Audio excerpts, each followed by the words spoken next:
Hi అండి అందరికీ. Welcome back to Durga village vlogs. ఈరోజైతే పొలం దగ్గరికి అయితే వెళ్దాం అనుకున్నాము. మేమైతే స్టార్ట్ అయిపోయాము. పొలం దగ్గరికి ఎందుకు వెళ్తున్నామంటే చేనుకైతే మందు కొడదాం అన్నట్టుగా వెళ్ళాము. కానీ అక్కడికి వెళ్ళిన తర్వాత చేలో కలుపు అయితే చాలా ఉంది. అమ్మ అయితే వచ్చింది, అమ్మ తమ్ముడు అక్కడికి వచ్చారు చేను దగ్గరికి. పురుగు మందులు అయితే చల్లారు, బాగా దోమ అయితే ఎక్కువగా ఉందని. దోమ అనేది ఎక్కువగా ఉంటే పంటని నాశనం చేస్తుంది, కానీ ఆ పురుగు మందులు అనేది స్ప్రే చేసుకుంటూ ఉండాలి. నాకైతే దగ్గరగా ఉన్నప్పుడు వీడియో తీయడానికైతే కుదరలేదు. వాళ్ళైతే లాస్ట్ ట్యాంక్కి అయితే కొడుతుండగా దూరంగా వచ్చేసి అమ్మ దగ్గరికి అయితే వచ్చాను. వాళ్ళైతే గట్టు చివరనైతే ఉన్నారు. లాస్ట్ ట్యాంక్ అనేది అయిపోవచ్చిందిలే అని చెప్పి లాస్ట్గా ఇంకొక వీడియో అయితే తీశాను. కుదరలేదు, నాకు వీడియో తీసేంత టైం కూడా లేదు. ఎట్టకేలకు లాస్ట్కి అయితే ఒక వీడియో అయితే తీశాను మీకు చూద్దామని. మేమైతే పిల్లల్ని స్కూల్కి పంపించిన తర్వాత అయితే పొలం దగ్గరికి వెళ్ళాము.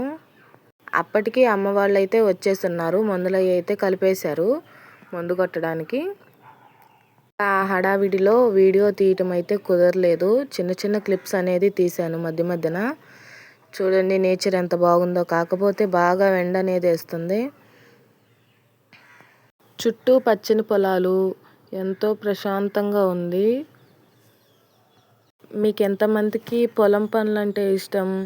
నేనైతే పల్లెటూరులో పుట్టి పెరిగాను కాబట్టి పొలం పనులు అయితే నాకు కొన్ని అయితే అలవాటు అయిపోయాయి.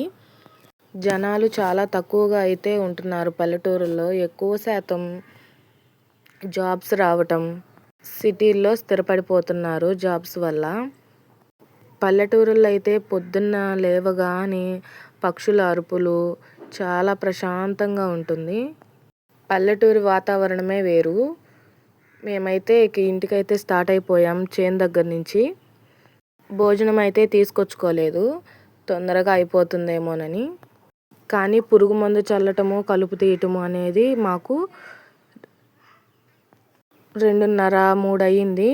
ఇక త్వరగా ఇంటికి వెళ్దాం అనేసరికి దారిలో వెళ్తుండగా స్వీట్ కార్న్ కండ్లు అయితే అమ్ముతున్నారు. నాకైతే ఒకటి మా వారిని కొనియమంటే కొనిచ్చారు. తింటూ వెళ్తున్నాము. ఇంటికి వెళ్ళేసరికి సన్నజాజులు అనేది చక్కగా చెట్టు నిండా కనిపించాయి. ఇప్పుడే స్టార్ట్ అవుతున్నాయి సమ్మర్ సీజన్ అయిపోయిన తర్వాత. కొమ్మలన్నీ విరిచేస్తే చక్కగా వానకి చిగుళ్ళు వచ్చి మళ్ళీ మొగ్గలు వస్తాయి నీట్గా. భోజనం చేసేసిన తర్వాత మొగ్గలు కోయటం అయితే స్టార్ట్ చేసేసాను. అప్పటికి టైం అనేది 4 అయింది మేము ఇంటికి వెళ్ళేసరికి. కానీ విరజా చెట్టుకి పురుగు పడిందండి. మీకు ఎవరికైనా వాటి గురించి తెలిస్తే కామెంట్ చేయండి, ఏదన్నా టిప్పు.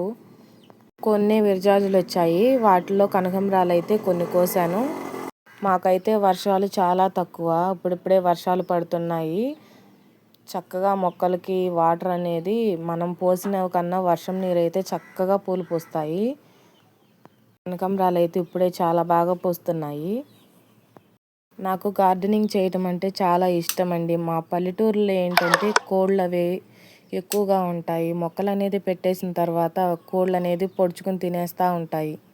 అందుకని వాటికి చీరలు అవన్నీ చుట్టూ కట్టినా కూడా ఉంచవు. పువ్వులు అయితే కొన్ని వచ్చినాయి, అవి ఇవి కలిపి కట్టేద్దామని వెళ్తూ ఉండగా నాకైతే గులాబీ పువ్వులు 3 అయితే కనిపించాయి. నిన్నైతే మొగ్గలు అయితే ఉన్నాయి. ఇవి తీసుకుని వెళ్తూ ఉండగా మా పాప అయితే స్కూల్ నుంచి పాప బాబు ఇద్దరు అయితే వచ్చేసారు. వస్తూనే చెప్తుంది, మమ్మీ రేపు స్కూల్లో పేరెంట్స్ మీటింగ్ ఉంది రమ్మని చెప్తుంది. వీళ్ళు వచ్చేపాటికి టైం అనేది 4:45 అలా అవుతుంది. రాగానే కూర్చుని స్నాక్స్ ఏమైనా ఉంటే తినేసి వర్క్ అయితే స్టార్ట్ చేస్తారు. అలా చిన్నగా గార్డెన్లోకి వెళ్తూ ఉండగా డ్రాగన్ ఫ్రూట్ అయితే 2 కాయలు అయితే వచ్చాయి. వాటిని వీడియో తీద్దామని వెళ్తే అక్కడైతే నల్లవి గొంగళి పురుగులు అయితే వచ్చాయి. ఎక్కడి నుంచి వచ్చాయో. తిరిగి వస్తూ ఉండగా గులాబీ పువ్వులు అయితే కనిపించాయి. వీడియో అయితే తీశాను, చాలా బాగున్నాయి. వర్షానికి చక్కగా మొగ్గలు అయితే వచ్చాయి. మీలో ఎంతమందికి గులాబీ చెట్లు అంటే ఇష్టం? కామెంట్ చేయండి ప్లీజ్. ఈ వీడియో నచ్చితే ఒక లైక్ చేయండి ఫ్రెండ్స్.